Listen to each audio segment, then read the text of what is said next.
All right, folks. Good evening and welcome to the Ford Hall Forum at Suffolk University. I'm Jen Bernardi, the Executive Director of the Ford Hall Forum, where our programs provoke thought and encourage you to listen, learn, and engage. Thank you so much for attending tonight's discussion, The Life of a Leader, with Gilad Sharon. You're in for a fascinating look at the life and career of former Israeli Prime Minister Ariel Sharon through the eyes of his confidant, biographer, and youngest son. Allow me to take this time to thank the Ford Hall Forum's generous sponsors, including, among others, the Lowell Institute, the Massachusetts Cultural Council, the Barr Foundation, the Nellie Mae Education Foundation, and especially our partners at Suffolk University, which serves as the forum's home base. We also would like to thank our season sponsor, the Boston Beer Company, makers of Sam Adams beer. I don't know why that always gets a laugh. They're a great company. Are you laughing because you think I'm going to give you free beer? I'm not.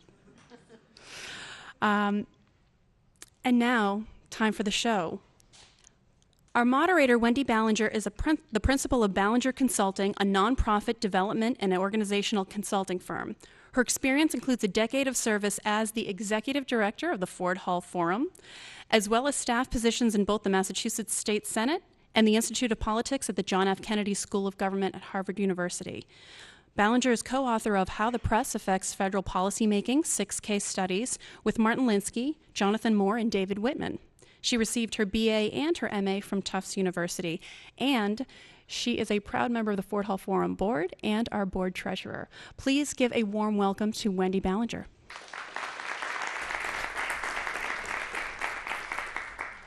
Thanks so much, Jen. It's a real privilege to be here for what promises to be a fascinating evening. Tonight, I am privileged to introduce Gilad Sharon, the son and biographer of former Israeli Prime Minister Ariel Sharon.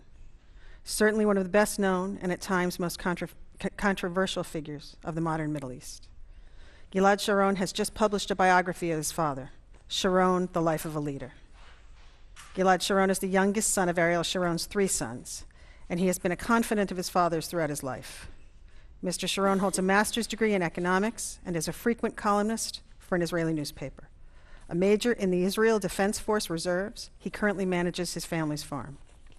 And now I'd like to ask you to sit back for just a few minutes while we all see a brief video about Mr. Sharon and the book he has just published.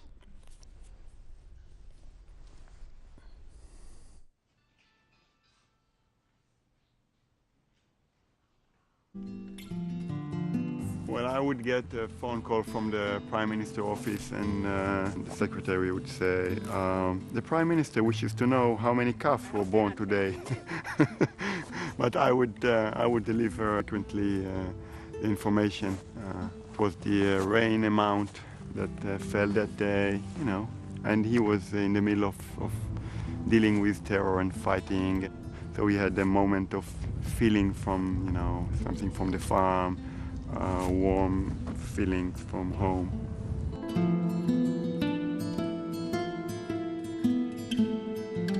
My father's story of life is a unique story.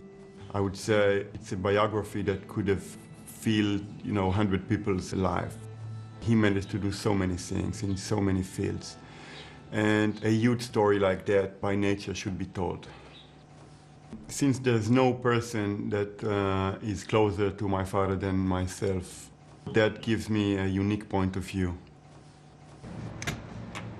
I felt a duty to share the memories that I collected during the years, the stories that I've heard about events that took place before I was born. This is about, with my father's handwriting, talking about the fact that he educated soldiers and officers in the army never to leave our men. And he was very upset with the fact that Madhat Yusuf was left to die in Nablus while our forces were around. What's really interesting that my father's life is combined with the life of the young state of Israel. So personal events are well combined in the history of the country, the battles, the wars. The good thing about the roadmap that moving from one stage to the next one depends on fulfilling the full obligations on the previous stage. Unfortunately, the Palestinians never met their obligations. They never fought Hamas, they never fought the jihad and the other terror organizations, and so nothing came out of it. The mistake of the government that followed my father's when Ulmert was prime minister, he was willing to skip the first stages and go directly to deal with the other issues. And so we find ourselves today in square one. My father was no doubt a legendary leader. During his long years in the army, he set standards, he reached achievements, he led the IDF to great victories. He knew where he was heading, and when you have a target, it doesn't really matter if you go that way or this way, or you know where you're going. The values that he always believed in, ensuring the life of the Jews, and bringing more Jews to Israel from all over the world. Million Jews came from Russia during the 90s. It was a blessing, and we need more. And developing the country in order that we all have better life here. This is what he believed in, and this is what he was struggling to achieve.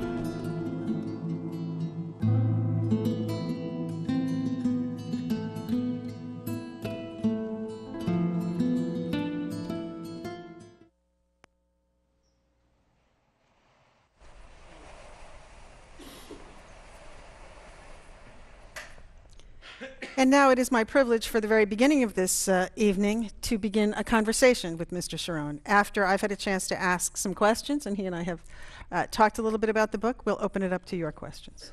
And as I told you before we came out here, I'm going to ask questions in roughly chronological order through the life of Ariel Sharon to try to talk about some of the major points. You describe in the book your father's early years as full of remarkable and daredevil military adventures, some of which even involved some trickery, but all of which involved a great deal of bravery. Were there any moments of which he was particularly proud of his participation in the birth of a nation, and any that you think he would have changed? First, I want to say good evening. I'm excited to be here. Thank you all for coming in that rainy night. I appreciate it a lot.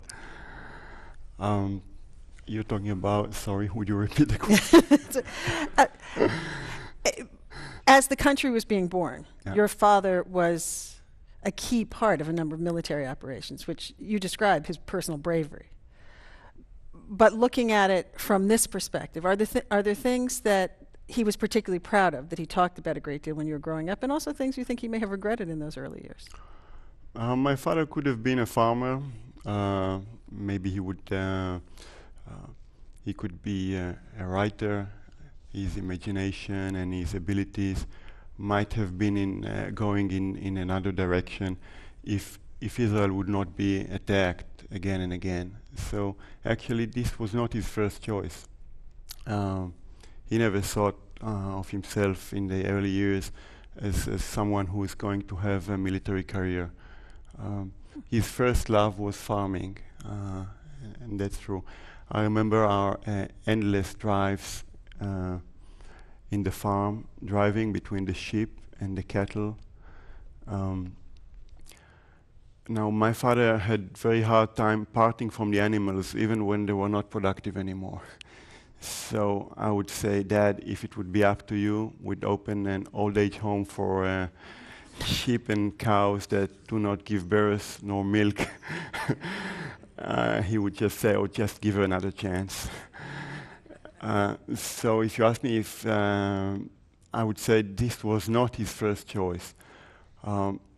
During the War of Independence, my father outstood already as a young officer. And he was the one that was chosen to lead the attack on Latrun in order to open the road to Jerusalem that was cut off by Arab forces. The attack failed. He was badly wounded. His platoon was left alone on the battlefield. Out of his 35 platoon members, only 4 survived that awful day intact. All the rest were either killed or wounded.